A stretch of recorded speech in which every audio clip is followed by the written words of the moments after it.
Day. സ്ത്രീകൾ നേരിടുന്ന വിവേചനങ്ങൾ അവസാനിപ്പിക്കാനും അവർക്ക് തുല്യനീതി ഉറപ്പുവരുത്താനാണ് വിമൻസ് ഡേ നമ്മളെ ഓർമ്മിപ്പിക്കുന്നത്.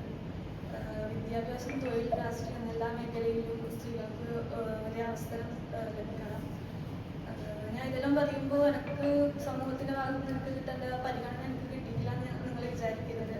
ചെറുപ്രായത്തിലെ സമൂഹത്തിൽ നിന്ന് ഒരുപാട് അംഗീകാരങ്ങൾ ഏറ്റുവാങ്ങി ഞാൻ അങ്ങനെ പറഞ്ഞാൽ ഒരു തരത്തിലുള്ള നന്ദിയോട് വിലയിക്കും. ഞാൻ പറയുന്നത് 4ാമത്തെ വയസ്സിൽ കയാക്കിങ്ങും സ്വിമ്മിങ്ങും പരിശീലിച്ചിട്ടുണ്ട്. ഇതിലേക്ക് ഞാൻ എങ്ങനെയാണ് വരുന്നതെന്ന് വെച്ചാൽ എൻ്റെ ചെറുപ്പത്തിൽ ഉപ്പാക്ക് സ്വന്തമായിട്ട് കയാക്കിങ് ഉണ്ട്. അപ്പോൾ ഉപ്പ വെള്ളത്തിൽ കയാക്കിങ് ചെയ്യാൻ പോകുന്ന സമയത്ത് എന്നെയും കുട്ടിയുടെ മുമ്പിൽ ഇട്ടിട്ടാണ് ചെയ്യാറ്. അപ്പോൾ അങ്ങനെ എന്നെ കയാക്കിങ് പഠിപ്പിക്കണം എന്നുള്ള തോട്ട് ഉപ്പാക്ക് വന്നു. അപ്പോൾ നമ്മൾ കയാക്കിങ് പഠിക്കണമെങ്കിൽ ഫസ്റ്റ് സ്വിമ്മിങ് പഠിക്കണം.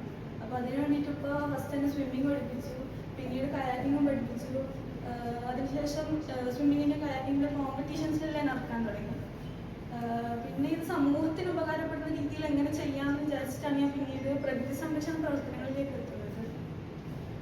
പ്രകൃതി സംരക്ഷണ പ്രവർത്തനങ്ങളായിട്ട് ഞാൻ പയ്യന്നൂർ മുതൽ പാലക്കാട് വരെ 10 കിലോമീറ്റർ സ്വിം ചെയ്തിട്ടുണ്ട്. അത് വാട്ടർ ബോഡീസ് സംരക്ഷിക്കണം എന്നുള്ള സന്ദേശമായിട്ടാണ് നീങ്ങിയിട്ടുള്ളത്. പിന്നെ ഇതേ എയിമായിട്ട് തോട്, പുഴ, കടൽ വഴി 40 കിലോമീറ്റർ കയാക്കിങ്ങും ചെയ്തിട്ടുണ്ട്. പിന്നെ നമ്മുടെ നാട്ടിൽ സുൽത്താൻ തോട് എന്ന് പറഞ്ഞൊരു കനാലുണ്ട്. ആ കനാൽ എന്ന് പറയുന്നത് ആൾക്കാർ വേസ്റ്റ് ഇട്ടിട്ട് അത്യാവശ്യം നല്ല രീതിയിൽ വേസ്റ്റുള്ള ഒരു തോടാണ് സുൽത്താൻ തോട്. അപ്പോൾ ആ തോട് സംരക്ഷിക്കണമെന്ന സന്ദേശമായിട്ട് സുൽത്താൻ തോടിൻ്റെ ഒരു തല മുതൽ മറുതല വരെ 4 കിലോമീറ്റർ നീക്കിയിട്ടുണ്ട്.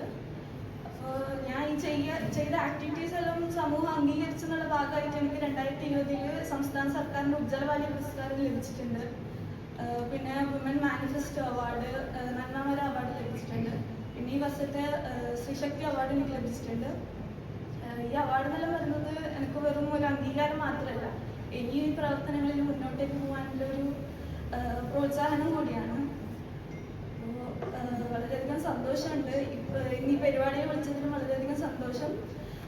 ഈ പരിപാടി ഉദ്ഘാടനം ചെയ്തതായി ഞാൻ അറിയിച്ചു.